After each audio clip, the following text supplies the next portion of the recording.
Dallam. And for those of you who I've not met before, as the agenda says, I'm actually one of the EY cyber partners, and I run part of the cyber practice. I have spent the last few years in the insurance industry working with them, so please don't hold that against me.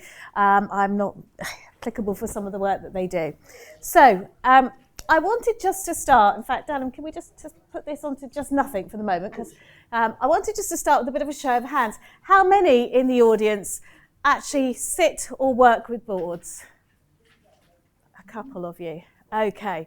So can I ask to indulge with you as I just go through the first bit? For those of you who don't work with boards, I want you just to do a bit of an imagination. How many of you have a house or a flat or go home somewhere at the end of the evening? Yeah, we all do.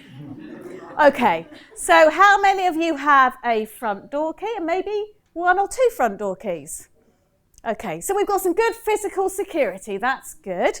How many of you got one or two bank accounts maybe?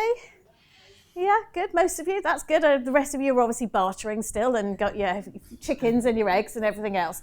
So, let's just roll forward and imagine that we have lost our bank accounts. How long, you can shout out, how long could you last without any money? Now, for the millennials, and I'm sorry, you're right in my eye here, how long could you last without your smartphone with its Apple Pay? Could you get home? Yeah, I use a voice code. So, how long could you last then without your Apple Pay? Maybe. I actually don't use it. Yes, right, okay, how long could anyone last without access to a bank account? Who's got money stuffed underneath the mattress just in case of a rainy day? Dallam has, yes, I know. Can you actually go directly to the bank? No, let's assume the banks can't do anything. You can't get it. It's a big, there's no branches. You've just got to assume it's worst case scenario. It's Armageddon. How long could you manage without access to money? Yeah, 10 minutes. 10 minutes, okay, he's more millennial than you are. Okay, so not a very long space of time. But, you know, we all rely on some form of something which we take for granted. Most people rely on their smartphone. I'm going to have a word with him later. So, we've all got information that comes to us. So now let's just roll forward and imagine you've got a credit card, and we've very kindly given you our credit card, and we know you and we trust you, so we're quite happy that you're using our credit card because we've given you that authority. But actually you now turn around and say to someone, here's my credit card details, start using them. All of a sudden that trust starts to go a bit further. Now, take yourself, you're all board members of your own PLC, limited company, limited liability company, whatever you'd like to call yourselves. You are all board members in some form of shape or space. However, you have control over those access, and you have control over what you do and you don't do, and how you do and you don't look at stuff. Oh, no, we're fine. Thank you. So, now roll forward to us all being as board members. Those of us who are working with boards will know that very often we'll get a big pile of paper which we've got to read before the board event, or we'll have something that's just got 2 pages. And those 2 pages say, I've lent you my credit card, I thought you were really reasonable, for noting only. So you can start to see, as you start to go up into boards, the information that is presented is vast, and they have to make some really, really big decisions. I've just spent 3 days with a board with an insurer, and we have just run an Armageddon for them. And the board's reaction, it's not them themselves, it's actually out in the marketplace. The board's reaction when they realised what they couldn't do and what they took for granted was, yes, about 10 minutes, we'll have no money, we can't do anything. But it's just a view of what happens. So I wanted just to play that forward. Oh, where's Dallam gone now? How do I get the slides back up? How do I get the slides back up? Oh, sure.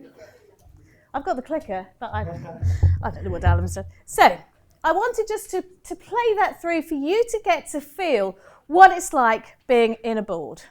And I've sat in a board of a very large global bank, and I've sat on their committees, and I've worked with them for a long period of time. As I say, the amount of information that you actually get is very little. My back was turned to you as the audience. How many of you in the room are actually in some form of cyber and working with cyber? Okay, so you're spending that time trying to educate those that are going up, and you're trying to think about what it is that the board need to be aware of. So over the next few slides, I'm going to try and give you a bit of an education. And I would say that for some of us, many of our boards, in particular some of our non-exec directors, are in that bottom box there, that blissful ignorance.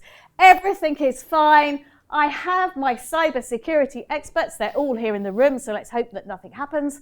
So we're blissfully ignorant of some of those risks that we may have. However, if you went round the board table and you started to look at and say, who owns some of these areas, they'll start finger pointing quite quickly. So do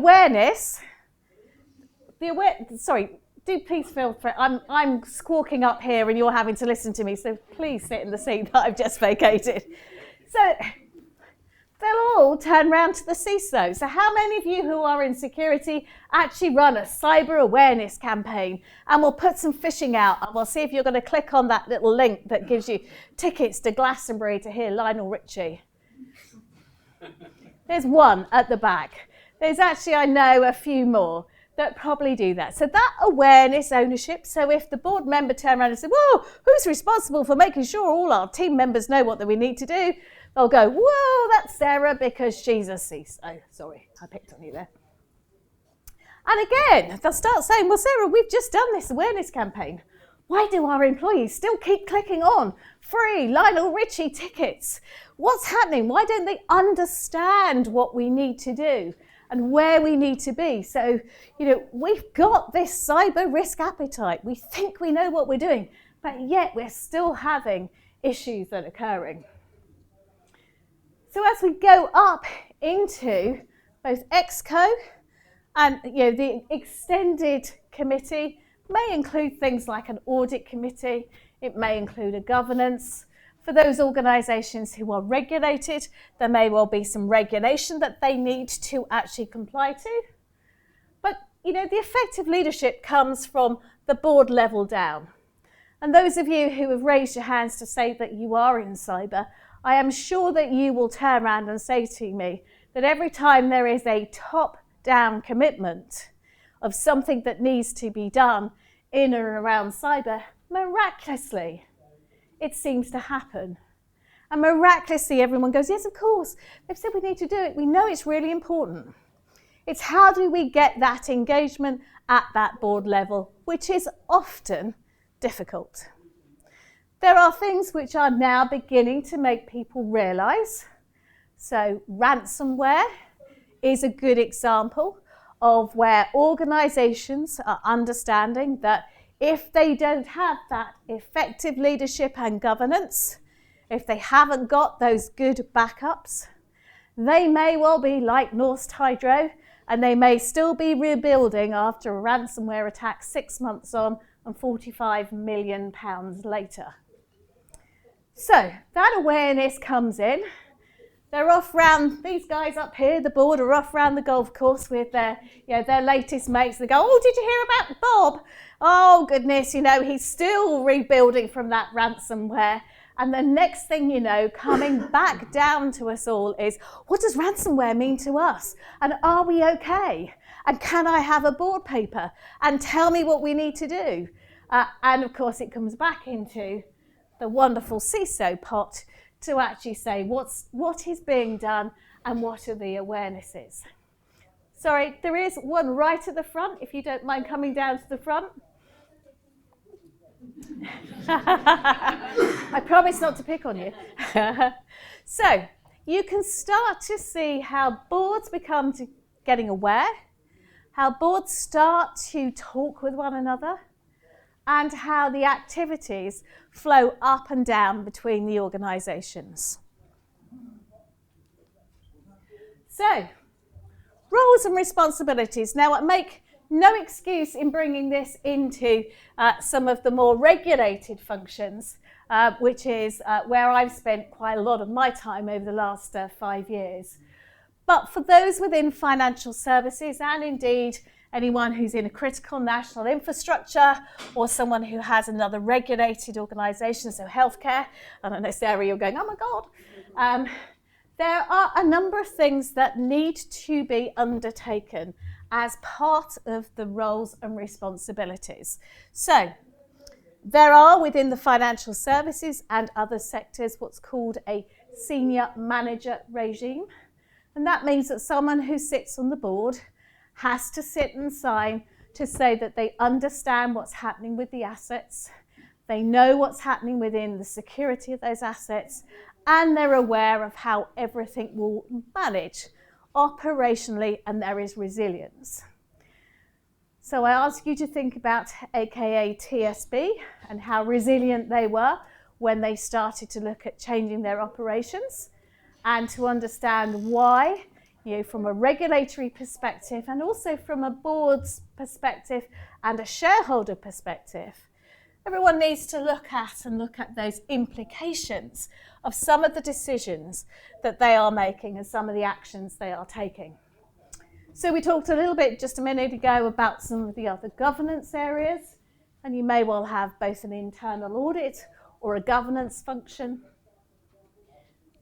You're likely to have a risk and compliance function, which will need to report. And it's at these instances that when the board haven't acted in due diligence, that some of the activities start to get questioned. So where was the rest of the organisation with the roles and the responsibilities? And as I mentioned just now, the need for cyber resilience, and in particular for recovery, is becoming ever more evident. I was with an organisation this morning who's actually in the charity sector. They had a ransomware in February.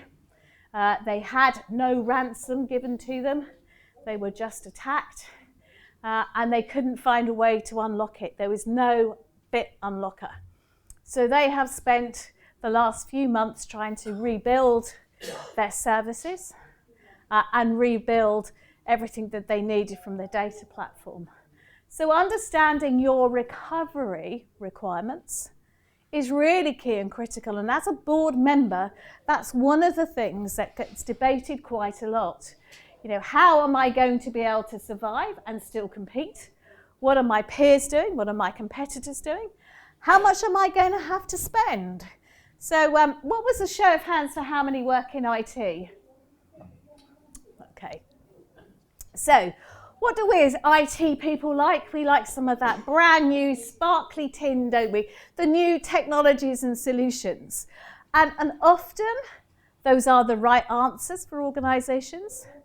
But again, it's, what is the impact into the board, into the cyber environment, and what is the risk reward? So we're seeing more and more organisational complexities. We are relying more and more on diverse, enabled ecosystems. I hate that term ecosystem, so I apologise for using it. But we're using third parties. Our third, fourth, fifth, sixth parties are often using cloud. We're using cloud. We have got a whole nightmare of environments that we're trying to manage. We have got really old, clunky technology that we can never migrate off because Bob, who sits in the corner that's gathering still, dust and cobwebs, says that we can never get off that because all of the platforms are on there. And we've got those young millennials in their suits, apologies, in their suits, in the garages, as they call them, doing all this digital thing. But we've got an environment that we need to protect. And the board members are confused. They are really confused as to what does that mean for them? What is that as a risk for them? And how are they going to protect the organisation? Because they know that the moment that something occurs, their nooses are going to be in the, their necks are going to be in the nooses, their nooses are going to be in the neck. Well, there we go. That's a new phrase, so you heard it here first. So looking at that organisational complexity, and indeed making sure when they look at mergers, joint ventures, acquisitions, their third parties, that they understand the risk that they are getting into and the protection that they need to make, because they will be the ones that will have to stand up, whether it's in the shareholder meeting, whether it's on the website, whether it's anyone they need to talk to say, this is the decision we made and this is why we made it. And risk, reward, balance is all really important. And right at the bottom here, and apologies for those right at the back, but I'll read it out to you. Number 5, which is the changing customer habits. How many people get frustrated if you're on a website and you don't get an answer in a couple of seconds? Yep, everyone does now. We expect that as a matter of course. But if we've had a cyber incident or if we've got an issue, what do? Millennials go onto Twitter. You know, almost instantly now, something is on social media. There is an activity, there's someone saying, this is just not good enough, sort it out. Or you take your business elsewhere.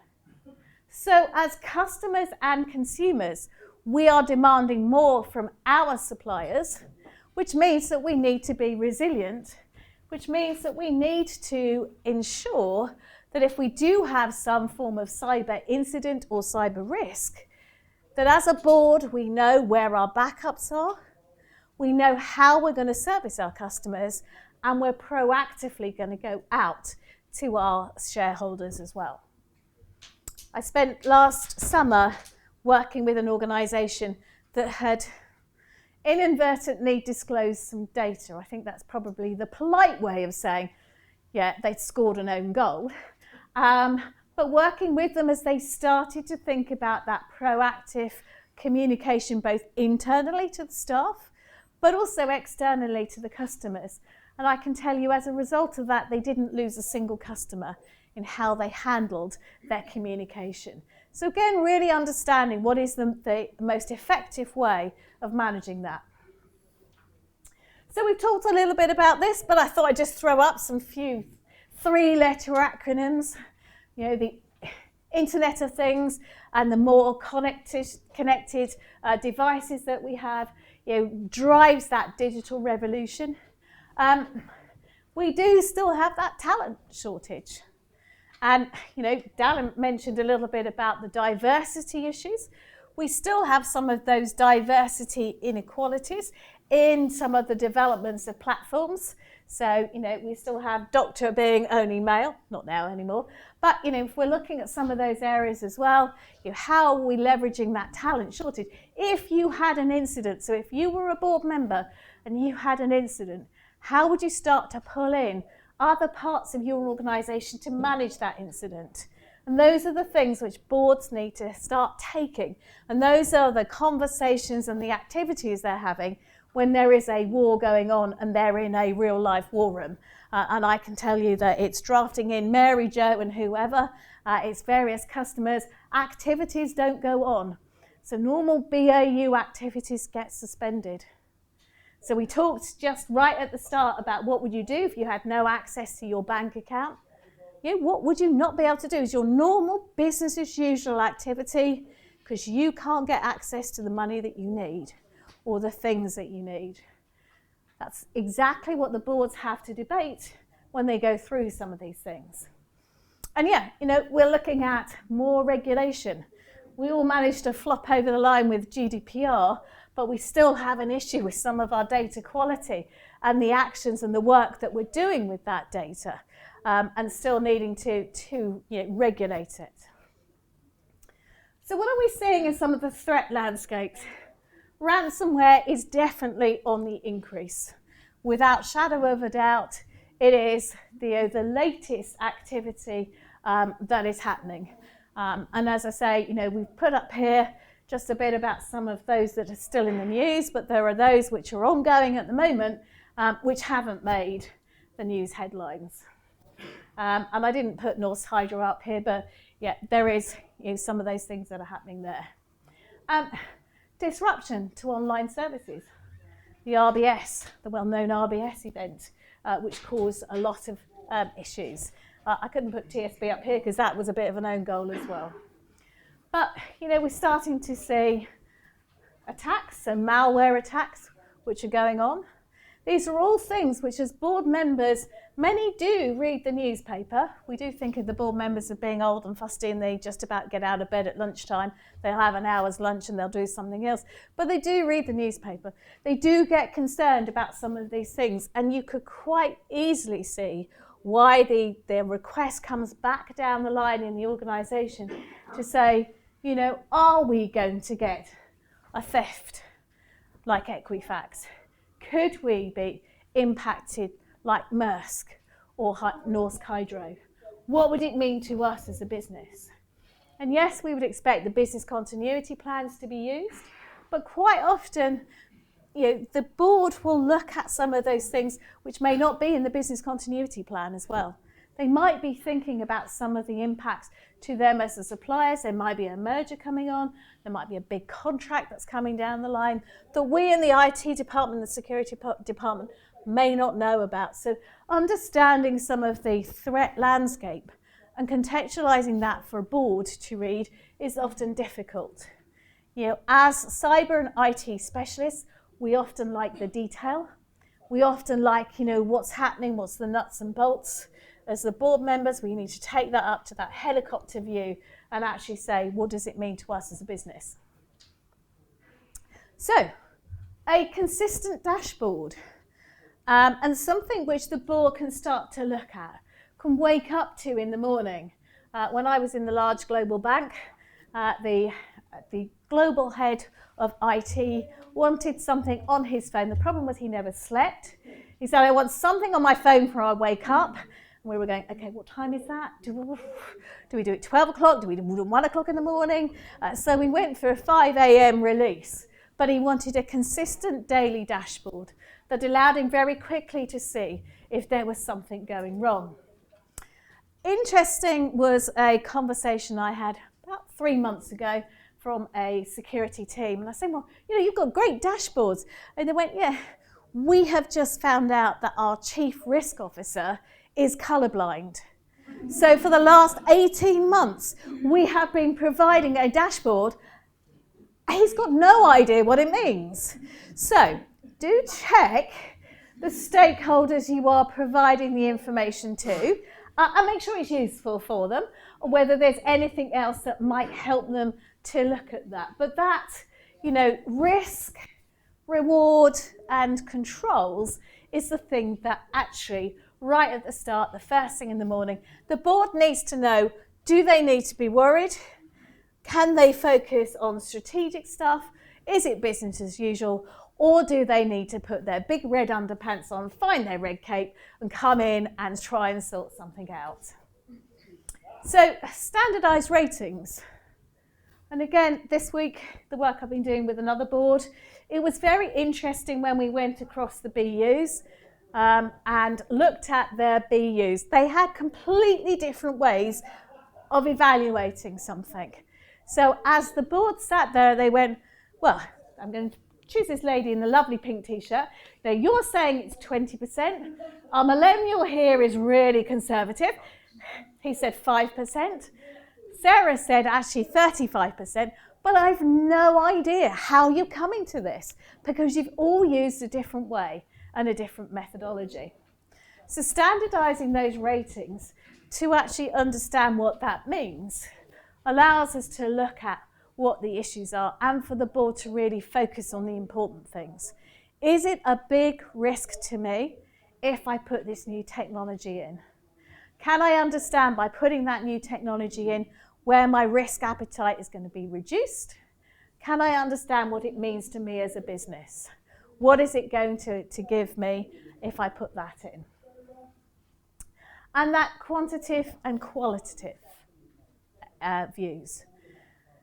In the recent survey that we did last year at EY, in our Global Information Security Survey, we went out to 1,450 organisations globally, and there's a couple of EY people here, they'll keep me honest if I say the wrong thing, but 57% of our global organisations all said that the biggest issue that they had was with their employees and internal cyber issues.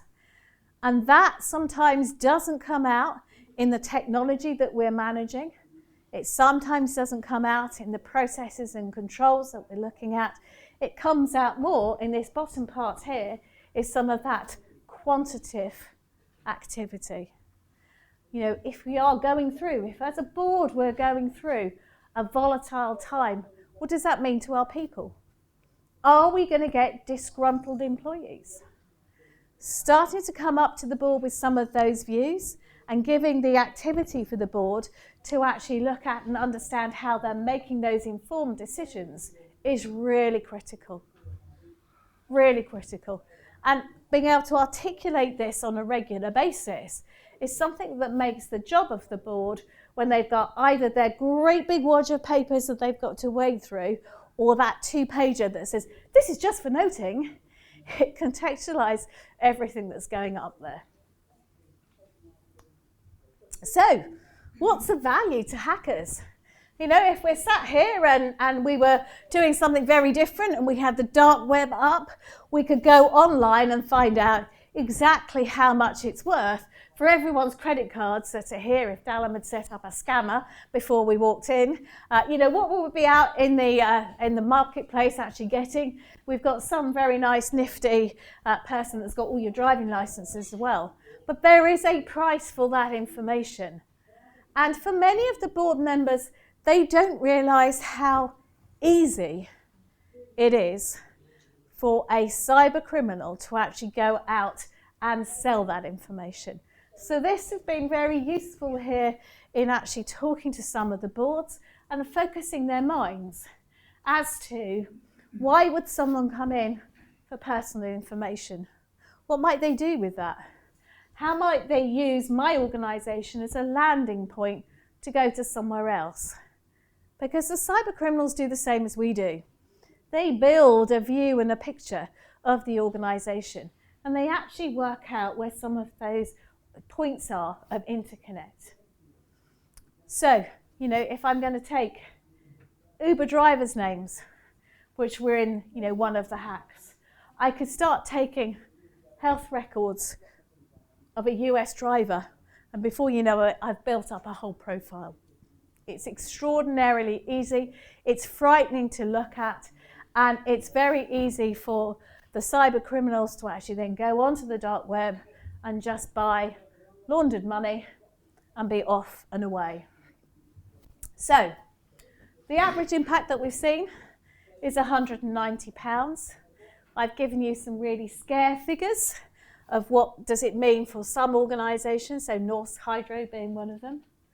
However, this part here, the business impact of breaches, is still unknown and unquantified in many cases.